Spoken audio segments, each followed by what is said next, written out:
ജീവിതത്തിൽ എന്നുമെന്നും സന്തോഷം നിലനിർത്താൻ നമുക്ക് ഒറ്റ കാര്യം മാത്രമേ ചെയ്യാനുള്ളൂ. എന്താണെന്നറിയോ? നമ്മൾ മറ്റുള്ളവരെ മാറ്റാൻ ശ്രമിക്കാതെ നമ്മൾ നമ്മളെ മാറ്റാൻ ശ്രമിക്കുക.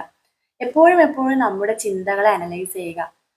കണ്ണടച്ച് ജസ്റ്റ് ഒരു നിമിഷം ഇരുന്ന് കഴിഞ്ഞാൽ സന്തോഷത്തിലാണോ, സങ്കടത്തിലാണോ, സ്ട്രെസ്ഡ് ആണോ എന്നൊക്കെ നമുക്ക് നമ്മളെക്കുറിച്ച് മനസ്സിലാക്കാൻ സാധിക്കും. ഇൻ കേസ് നിങ്ങൾ വിഷമത്തിലാണെങ്കിൽ ഉടനെ തന്നെ നിങ്ങളുടെ ചിന്തകളെ മാറ്റുക. എങ്ങനെ മാറ്റാൻ സാധിക്കും? നമുക്ക് സന്തോഷം തരുന്ന കാര്യങ്ങളെക്കുറിച്ച് ചിന്തിക്കുക. സന്തോഷം തരുന്ന കാര്യങ്ങൾ ഇല്ല എന്നാണ് പറഞ്ഞു വരുന്നതെങ്കിൽ തൽക്കാലത്തേക്കുള്ള ഒരു ബ്ലോക്ക് കാരണമാണ് നിങ്ങളുടെ മൈൻഡിലേക്ക് ഇത്തരം സന്തോഷമുള്ള കാര്യങ്ങൾ വരാത്തത്.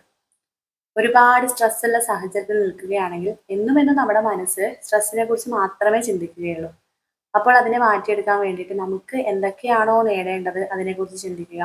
നമ്മുടെ മക്കളെ കുറിച്ച് ചിന്തിക്കുക, അവരെ നല്ല നിലയിൽ എത്തുന്നതിനെ കുറിച്ച് ചിന്തിക്കുക. മനഃപൂർവ്വം നമ്മുടെ ചിന്തകളെ മാറ്റിയെടുക്കാൻ ശ്രമിക്കുക. അങ്ങനെയുള്ള കാര്യങ്ങൾ ചെയ്തു വരുമ്പോൾ മാത്രമാണ് നമുക്ക് നല്ലത് ചിന്തിക്കാനുള്ള ആ ഒരു ശീലം ഡെവലപ്പ് ചെയ്തെടുക്കാൻ സാധിക്കുകയുള്ളൂ. മറ്റുള്ളവരെ മാറ്റാൻ ശ്രമിക്കുന്നതിന് പകരം നമുക്ക് മറ്റുള്ളവരോടുള്ള മനോഭാവം മാറ്റിയെടുക്കാൻ സാധിക്കും. ആരെന്ത് പറഞ്ഞു കഴിഞ്ഞാലും അതെന്നെ ബാധിക്കില്ല എന്ന രീതിയിൽ നിൽക്കുമ്പോഴത്തേക്കും നമ്മുടെ ചിന്തയിൽ മറ്റുള്ളവർക്ക് കൺട്രോൾ കിട്ടാതെയാകും. അപ്പോൾ തന്നെ അവരൊന്ന് പതറും. സാധാരണ എല്ലാവരും ശ്രമിക്കുന്നത് മറ്റുള്ളവരെ കൺട്രോൾ ചെയ്യാനാണ്, പ്രത്യേകിച്ച് ടോക്സിക് ആയിട്ടുള്ള ആളുകൾ. ഇമോഷണൽ കൺട്രോൾ ആണ് അതിൽ പ്രധാനമായിട്ടുള്ളത്. അതിനു വേണ്ടിയിട്ട് അവർ പലതരം മാനിപ്പുലേഷൻസ് ചെയ്യും. പല രീതിയിൽ നിങ്ങളെ കൺട്രോൾ ചെയ്ത് വെക്കാൻ ശ്രമിക്കും. ഫിനാൻഷ്യലി, ഫാമിലിയുടെ പേരിൽ, സൊസൈറ്റിയുടെ പേര് പറഞ്ഞിട്ട്. അപ്പൊ ഇങ്ങനെയുള്ള മാനിപ്പുലേഷനിലൊന്നും വീഴാണ്ട് നമ്മൾ എപ്പോഴും നമ്മുടെ ചിന്തകളെ ശുദ്ധമാക്കിക്കൊണ്ടിരിക്കുക, പോസിറ്റീവ് ആക്കിക്കൊണ്ടിരിക്കുക.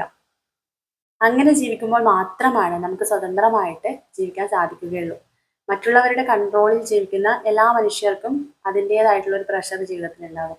അത് ജോലി സ്ഥലത്തായിക്കൊള്ളട്ടെ, ഫാമിലിയിലായിക്കൊള്ളട്ടെ, എല്ലാ സ്ഥലത്തും ഇത് നമ്മുടെ തലയിൽ എപ്പോഴും നെഗറ്റീവ് തോട്ട് കൊണ്ടുവരും. പിന്നെ ഫിനാൻഷ്യലി ഉള്ള സ്ട്രെസ്. എത്ര നമ്മൾ സന്തോഷിക്കാൻ ശ്രമിച്ചാലും ഈ ഒരു കാര്യം നമ്മുടെ മനസ്സിൽ ഇങ്ങനെ തികട്ടി വരും.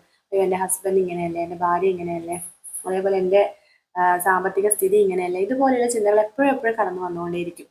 ഈ ഒരു ചിന്തകളാണ് നമ്മളെ പലപ്പോഴും പല കാര്യങ്ങൾ ചെയ്യുന്നതിൽ നിന്ന് ബ്ലോക്ക് ചെയ്യുന്നത്.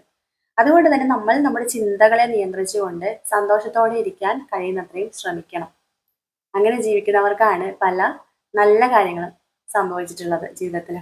അങ്ങനെയുള്ള സന്തോഷമുള്ള ആളുകളാവാനാണ് പലരും ശ്രമിച്ചുകൊണ്ടിരിക്കുന്നത്. അപ്പൊ അതിനു വേണ്ടിയിട്ട് നിങ്ങൾ ഇന്നു മുതൽ ശ്രമിക്കുക, എങ്ങനെയാണ് ഞാൻ എൻ്റെ സന്തോഷത്തെ നിലനിർത്തേണ്ടത് എന്ന് തിരിച്ചറിയുക. അതിനു വേണ്ടിയിട്ട് ആദ്യം ചെയ്യേണ്ട സ്റ്റെപ്പ് ടോക്സിക് ആയിട്ടുള്ള ആളുകളെയൊക്കെ ജീവിതത്തിൽ അവഗണിക്കുക. അവഗണിക്കുക എന്ന് വെച്ച് കഴിഞ്ഞാൽ കംപ്ലീറ്റ് ആയിട്ട് അവഗണിക്കുകയല്ല, അവർക്ക് നമ്മുടെ ജീവിതത്തിലേക്ക്, നമ്മുടെ മൂല്യങ്ങളിലേക്ക് ഒരു ആക്സസ് കൊടുക്കാതിരിക്കുക. അവരെന്ത് പറഞ്ഞാലും ജസ്റ്റ് തലയാട്ടുക.